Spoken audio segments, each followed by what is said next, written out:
जानेंगे कि महापर्व छठ का अगर हम व्रत करते हैं और हमें पीरियड्स आ जाता है, तो हम इस व्रत को हम कैसे करेंगे? इस व्रत को हम ऑलरेडी इतने साल से कर रहे हैं और पीरियड्स आने पर इस हम व्रत को कैसे करेंगे? भोग इत्यादि कैसे बनाएँगे? ठेकुआ इत्यादि कैसे बनाएँगे? ये सारी चीज़ें हम कैसे करेंगे? इसी चीज़ को हम आज की इस वीडियो में जानेंगे।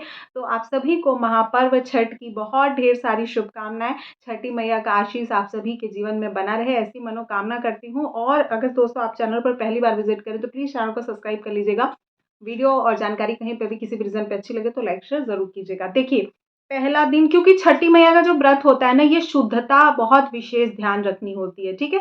शुद्धता बहुत विशेष ध्यान रखनी होती है और शुद्धता से ही ये चीज़ें बनाई जाती हैं। ठीक है?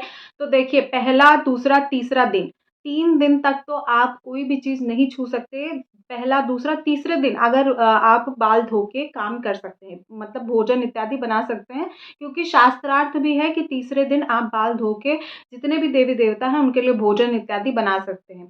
ठीक है? भोजन इत्यादि बना दीजिएगा, उसको अपने पति से, अपने बच्चों से, अपनी सास से, अपनी माँ से, इन लोगों से आप भोग लगवा सकते हैं। केले के पत्ते पर जो भोग इत्यादि रखा जाता है, तो वो आप अपने इन लोगों से करवा सकते हैं। अगर ये लोग नहीं हैं, तो पंडित जी से आप करवा सकते हैं।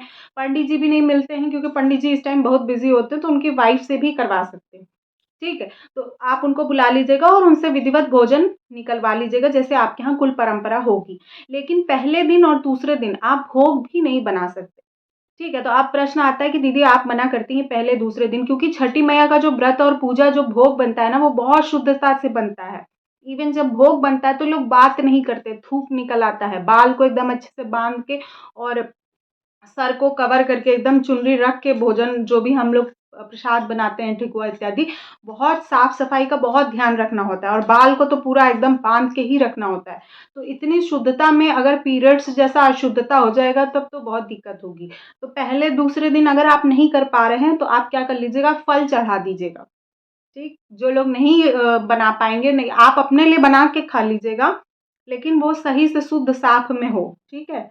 और उसके बाद जो देवी माँ को चढ़ाएँगे या छठी मैया को जो निकाला जाता है, अग्रासन जो निकाला जाता है, गौ माता के लिए निकाला जाता है, बहुत से लोग ब्राह्मणों के लिए निकालते हैं, तो वो आप देख लीजिएगा, वो फल निकाल दीजिएगा, 4 तरह 5 तरह के आप फल मँगा लीजिएगा, उसको निकाल दीजिएगा, ठीक है? और नहीं तो पॉसिबल हो तो बहुत से लोग आजकल मेड से भी बनवाते हैं, जैसे कि मैं अपने एरिया में देखती हूँ, तो मेड से बनवा सकते हैं। वैसे मेड जो है थोड़ा साफ-सफाई से बनाए, आप सामने रह के उसको साफ-सफाई से बनवा लीजिएगा, अन्यथा घर परिवार के कोई लोग हैं तो उनसे भी बनवा सकते हैं। जैसे आस-पड़ोस में भी बहुत सारे लोग इस व्रत को करते हैं, तो आप उनके यहाँ भी उनके यहाँ पे भी बनवा सकते हैं। आप जैसे पैसा इत्यादि दे दीजिएगा, जैसे आस-पड़ोस में भी लोग बनवाते हैं, तो आप उनको पैसा दे के आप अपना बनवा लीजिएगा, कुछ एक्स्ट्रा पैसा दे दीजिएगा, तो उससे आपका पूरा पूजा भी हो जाएगा, भोग भी लग जाएगा और उन्हीं से भोग भी लगवा लीजिएगा माँ को, ठीक है? पहले दूसरे दिन आपको बिल्कुल नहीं करना है, तीसरे दिन आप भोग बना सकते हैं, पूजा इत्यादि आपको नहीं करना है, कथा इत्यादि सुन सकते हैं, चावल हाथ में लेके सब कुछ सुन सकते हैं, लेकिन सूर्य भगवान को अर्घ नहीं दे सकते, ठीक है? मंडप इत्यादि आप नहीं बना सकते, ठीक? बहुत ज़रूरी है क्योंकि बाकी लोग भी वहाँ पर छठ का पूजा कर रहे होंगे, तो आप घाट पे चले जाइएगा, हाथ जोड़ लीजिएगा, अर्घ वगैरह मत दीजिएगा, ये सब मत कीजिएगा। देखिए इसमें सूर्य नारायण तो वैसे ही मतलब उनको छठे दिन से ही हमें साफ़ माना जाता है, तो छठे दिन पर ही देना चाहिए, 5वें दिन भी नहीं देना चाहिए।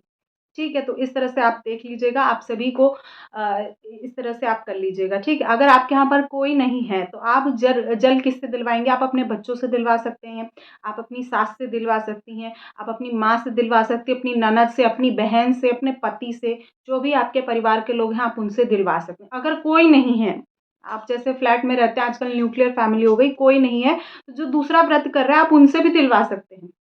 ठीक है? उनसे आप बोल दीजिए कि आप मेरे नाम से मेरा अर्घ दे दीजिए, ठीक? तो इस तरह से आप कर लीजिएगा।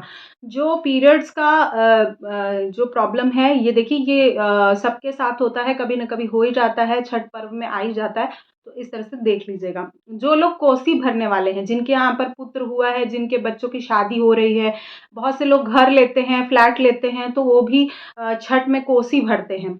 ठीक है? जैसे हमारे यहाँ पर कुछ लोग ऐसे हैं जो व्रत नहीं भी रहते हैं, लेकिन वो मान लेते हैं कि माँ मेरा ये चीज़ पूरा हो जाए तो हम कोसी भरेंगे। तो कोसी जो लोग भरते हैं तो पीरियड आ जाए तो कोसी इस साल मत भरिए, अगले साल भरिएगा क्योंकि कोसी खुद से ही भरना होता है।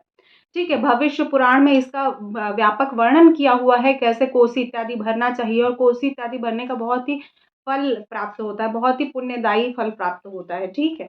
तो इस तरह से आपको करना चाहिए। देखिए, जो पीरियड्स में मैं इसलिए भी आपको घाट पर इत्यादि जल देने से मना कर रही हूँ, क्योंकि घाट पर बहुत सारे लोग ना जो हमारे कुश घास होता है, कुश घास से छठी मैया को बनाते हैं और उनका आवाहन भी करते हैं, ठीक है? तो इसलिए भी आपको घाट इत्यादि पर पहले, दूसरे, तीसरे, चौथे दिन, तीसरे दिन आप बाल धो के जा सकते हैं, लेकिन दूरी बना के रखिएगा, ठीक है? चौथे, 5वें दिन आपको 5वें दिन अगर आप बाल धो ले रहे हैं, तो 5वें दिन आप बाल धो के वहाँ पर जा सकते हैं, मतलब आशीर्वाद ले सकते हैं, लेकिन जो जल है वो आप नहीं दे सकते, बिल्कुल नहीं दे सकते। छठवें दिन ही आपको जल देना है, उससे पहले आपको नहीं देना है। ठीक है। आप छठवें दिन यानी तीसरे दिन पर आप एकदम विस्तार से समझ लीजिए।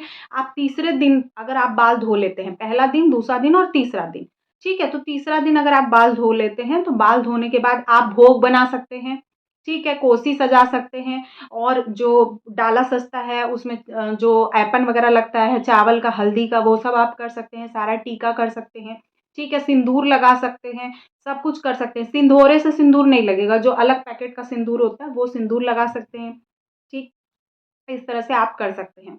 और अगर आप अपने सिंदूरे का ही सिंदूर, अगर आपके यहाँ पर वही रिचुअल है कि वही करना होता है, तो आप सिंदूरे का सिंदूर अपने हस्बैंड से या किसी से कह के थोड़ा-सा निकलवा लीजिएगा कागज़ में, उसी से भर लीजिएगा।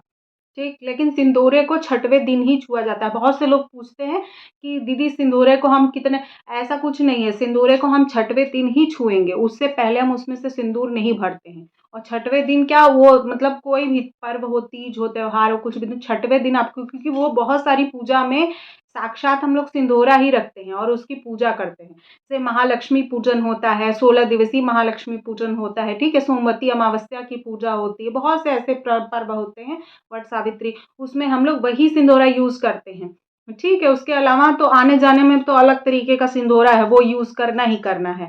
तो कोई घर में कोई भी पूजा-पाठ होती है, तो वो सिंदूरे से ही हम लोग भरते हैं, शादी-विवाह जो भी होता है। तो आप उसको शुद्धता बना के रखें, छठे दिन से पहले ना छुएँ, ठीक? आई होप आपके सभी प्रश्नों के उत्तर मिल गए होंगे कि तीसरे दिन क्या करना है, चौथे दिन क्या कर सकते हैं, 5वें दिन क्या कर सकते हैं, छठवें दिन तो आप सब कुछ कर सकते हैं। अगर आपका छठवां दिन है, तो आप पूरा कर सकते हैं। और देखिए, पीरियड्स में आपको कोई वो लेने की ज़रूरत नहीं है, आप मंत्र जाप इत्यादि कर सकते हैं, जप कर सकते हैं, कथा सुन सकते हैं, गीत गा सकते हैं, सारी चीज़ें आप कर सकते हैं, व्रत कर सकते हैं, पूजा इत्यादि आप अपने पति से करवा लीजिए, क्योंकि पति लोग भी आजकल बहुत बिज़ी रहते हैं, उनके पास समय नहीं होता है, तो इस कारण से मैं आपको बता रही हूँ कि जो लोग आपके आस-पास करते हों, तो आप उनकी हेल्प ले लीजिए, कभी उनको दिक्कत होगी तो आप उनकी हेल्प कर दीजिएगा। तो इस तरह से, क्योंकि छठ का जो पर्व होता है, ये सामूहिक पर्व में से एक है, जैसे होली है, सामूहिकता में ही इस पर्व को मनाया जाता है, नवरात्रि है, वैसे ही छठ का महापर्व भी इसी तरह से है। तो पूजा इत्यादि आपको पीरियड्स में नहीं करना है। ये सभी डाउट्स आपके क्लियर हो गए होंगे, अगर फिर भी मन में कोई डाउट है तो क्वेश्चन कर लीजिएगा। वीडियो पूरा देखिए, आपको सभी क्वेश्चन्स का आंसर मिल जाएगा, ठीक है? और अगर चैनल पर पहली बार विज़िट कर रहे हैं तो प्लीज़ चैनल को सब्सक्राइब कर लीजिएगा। आप सभी को महापर्व, महामंगलमय छठ पर्व की बहुत ढेर सारी शुभकामनाएँ। छठी मैया का आशीर्वाद आप सभी पर बना रहे। ऐसी मनोकामना के साथ मिलती हूँ नेक्स्ट वीडियो में, तब तक के लिए जय छठी मैया।